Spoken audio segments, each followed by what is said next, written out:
పండుగ కోసం సొంత ఊర్లకు వెళ్లిన ఏపీ వాసులు హైదరాబాద్ కు తిరుగు పయనమవుతున్నారు. దీంతో టోల్ గేట్స్ దగ్గర భారీగా ట్రాఫిక్ జామ్ ఏర్పడింది. పంతంగి టోల్ గేట్ దగ్గర కిలోమీటర్ మేర వాహనాలు నిలిచిపోయాయి. తిరుగు ప్రయాణాలతో విజయవాడ హైదరాబాద్ జాతీయ రహదారికి ఎక్కిరిసింది. ఆదివారం అమావాస్య కావడంతో ఎక్కువ మంది నిన్ననే హైదరాబాద్ కు వచ్చేశారు. ఇవాళ ఉమ్మడి కృష్ణా, ఉభయ గోదావరి జిల్లాలు, విశాఖ నుంచి వచ్చే వాహనదారులు హైదరాబాద్ రహదారిపైకి రావడంతో రద్దీ ఎక్కువైంది. గుంటుపల్లి నుంచి ఇబ్రహీంపట్నం రింగు కూడలి వరకు 5 కిలోమీటర్లు ప్రయాణానికి గంటన్నర పట్టింది.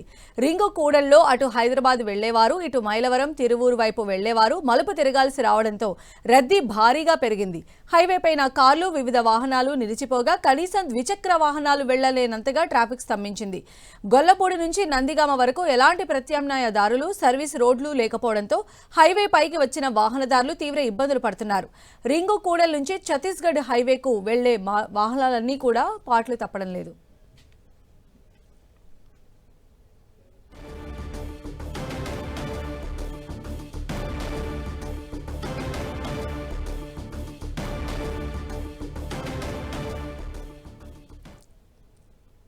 మరిన్ని అప్డేట్స్ మా ప్రతినిధి జయరాజ్ అందిస్తారు. జయరాజ్, సంధ్య, సంక్రాంతి పండగ ముగించుకొని హైదరాబాద్ తిరిగి ప్రయాణం అయినటువంటి ప్రయాణికులకి ఎక్కడికక్కడ ట్రాఫిక్ కష్టాలు ఎదురవుతా ఉన్నాయి. ముఖ్యంగా టోల్ గేట్స్ దగ్గర కిలోమీటర్ల మేర వాహనాలన్నీ కూడా ఆగిపోయినటువంటి పరిస్థితి ఉంది. మొత్తం ఇక్కడ విజయవాడ నుంచి బయలుదేరినటువంటి వాహనాలు కదలటానికి చాలా సమయం పడుతుంది. విజయవాడ పండిట్ నెహ్రూ బస్ స్టాండ్ దగ్గర అయితే జనాలు కిటకిటలాడుతా ఉన్నారు.